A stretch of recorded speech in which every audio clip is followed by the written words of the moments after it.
आप जो चाहते हैं उसे कैसे प्रकट करें। इस ग्रह पर मनुष्य के रूप में हमने जो कुछ भी बनाया है उसकी अभिव्यक्ति पहले मन में हुई, फिर वह बाहरी दुनिया में प्रकट हुई। हमने इस ग्रह पर जो अद्भुत चीजें की हैं और जो भयानक चीजें हमने इस ग्रह पर की हैं, वे दोनों मानव मस्तिष्क से आई हैं। अगर हमें इस बात की चिंता है कि हम इस दुनिया में क्या बना रहे हैं, तो यह बेहद जरूरी है कि सबसे पहले हम अपने दिमाग में सही चीजें बनाना सीखें। यदि हमारे पास अपने मन को अपनी इच्छानुसार रखने की शक्ति नहीं है, तो हम दुनिया में जो कुछ भी बनाते हैं वह भी बहुत आकस्मिक और अव्यवस्थित होगा। यदि आप सचेतन रूप से अपने मन में कोई विचार उत्पन्न करते हैं और यदि वह एक केंद्रित है, तो वह दुनिया में अपना रास्ता खोज लेगा। यह स्वाभाविक रूप से स्वयं प्रकट होगा। यदि आप अपने दिमाग को संगठन के एक निश्चित स्तर पर लाते हैं, तो आपका शरीर, भावना और मौलिक जीवन ऊर्जाएं उस दिशा में व्यवस्थित हो जाती हैं। एक बार आपके ये चारों आयाम एक ही दिशा में व्यवस्थित हो जाएं, तो जो कुछ भी आप चाहते हैं वह एक उंगली उठाए बिना ही घटित हो जाता है। इसे गतिविधि में सहायता करने में मदद मिलेगी, लेकिन कोई भी गतिविधि किए बिना भी आप जो चाहते हैं उसे प्रकट कर सकते हैं, यदि आप इन 4 आयामों को एक दिशा में व्यवस्थित करते हैं और इसे एक निश्चित अवधि के लिए उस दिशा में अटूट रखते हैं। ब्रह्मांड आस्था और प्रतिबद्धता दोनों को जन्म देता है।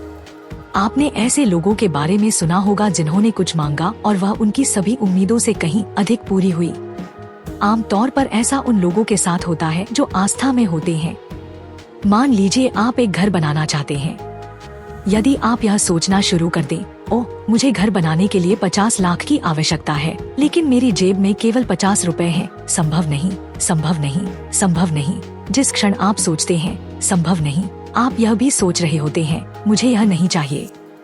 एक स्तर पर आप इच्छा पैदा कर रहे हैं कि आपको कुछ चाहिए, दूसरे स्तर पर आप कह रहे हैं कि आपको यह नहीं चाहिए। इस द्वंद्व में ऐसा हो ही नहीं सकता। आस्था केवल उन लोगों के लिए काम करती है जो सरल मन के होते हैं।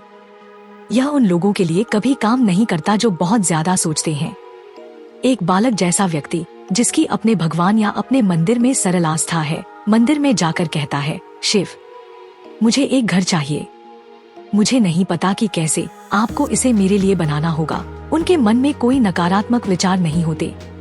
विश्वास के सरल कार्य से वे चीजें पूरी तरह से दूर हो जाती हैं। अब उसे विश्वास है कि शिव उसके लिए यह करेंगे और ऐसा होगा। क्या शिव आकर आपका घर बनाने वाले हैं? नहीं, मैं चाहता हूँ कि आप समझें कि भगवान आपके लिए अपनी छोटी उंगली नहीं उठाएंगे। जिसे आप ईश्वर कहते हैं वह सृष्टि का स्रोत है। एक रचनाकार के रूप में उन्होंने अभूतपूर्व काम किया है। लेकिन अगर आप चाहते हैं कि जीवन वैसा हो जैसा आप सोचते हैं कि यह होना चाहिए, तो आप कितने फोकस के साथ सोचते हैं, आपके विचार कितने स्थिर हैं और विचार प्रक्रिया में कितनी प्रतिध्वनि है, यह निर्धारित करेगा कि आपका विचार वास्तविकता बन जाएगा या बस एक बनकर रह जाएगा खाली विचार। क्या संभव है और क्या संभव नहीं है, यह आपका काम नहीं है, यह प्रकृति का काम है।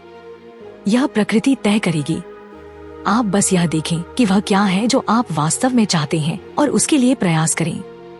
यदि आपका विचार सशक्त तरीके से बनाया गया है, बिना किसी नकारात्मक विचार के, विचार प्रक्रिया की तीव्रता को कम किए बिना, तो यह निश्चित रूप से प्रकट होगा।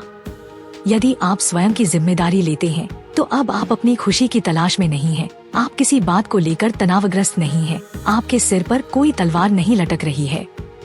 आज आधुनिक विज्ञान यह सिद्ध कर रहा है कि संपूर्ण अस्तित्व एक कंपन है। इसी प्रकार आपका विचार भी एक कंपन है। यदि आप एक शक्तिशाली विचार उत्पन्न करते हैं और उसे बाहर आने देते हैं, तो वह हमेशा स्वयं प्रकट होगा। आमतौर पर लोग आस्था को नकारात्मक सोच को दूर करने के साधन के रूप में इस्तेमाल कर रहे हैं। लेकिन एक बार जब आप विचारशील इंसान बन जाते हैं, तो आपका विश्वास बहुत गहरा नहीं होता।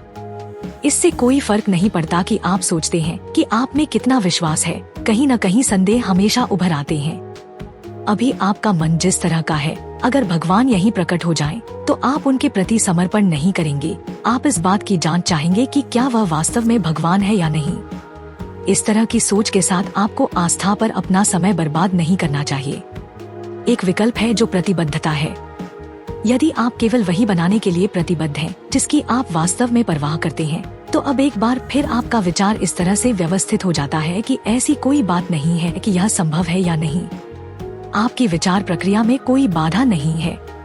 आप जो चाहते हैं उसकी ओर आपका विचार स्वतंत्र रूप से प्रवाहित होता है।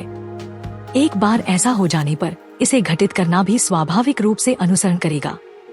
आप जिसकी वास्तव में परवाह करते हैं उसे बनाने के लिए सबसे पहली और महत्वपूर्ण बात यह है कि आप जो चाहते हैं वह आपके दिमाग में अच्छी तरह से प्रकट होना चाहिए। क्या आप वास्तव में यही चाहते हैं? आपको इसे जरूर देखना चाहिए, क्योंकि आपने अपने जीवन में कई चीजों के लिए सोचा है। यही है, जिस क्षण आप वहां पहुंचते हैं आपको एहसास होता है कि यह वह नहीं है, यह अगला और अगला है। तो सबसे पहले आपको यह पता लगाना चाहिए कि वह क्या है जो आप वास्तव में चाहते हैं। एक बार जब यह स्पष्ट हो जाता है और आप इसे बनाने के लिए प्रतिबद्ध हो जाते हैं, तो अब उस दिशा में विचार की एक सतत प्रक्रिया चलती रहती है। एक बार जब आप दिशा बदले बिना विचार की एक स्थिर धारा बनाए रख सकते हैं, तो यह निश्चित रूप से आपके जीवन में एक वास्तविकता के रूप में प्रकट होगी। यह हमारा सौभाग्य है कि हम अपने सनातन धर्म के बारे में इतना अद्भुत ज्ञान फैलाने में सक्षम हैं। हम अधिक से अधिक लोगों तक पहुंचने में आपकी मदद चाहते हैं ताकि वे हमारे धर्म के बारे में जान सकें। हमारा आपसे अनुरोध है कि हमारे वीडियो को अधिक से अधिक लोगों तक साझा करें। अधिक सनातन ज्ञान वीडियो के लिए सनातन संसार आई की सदस्यता लें।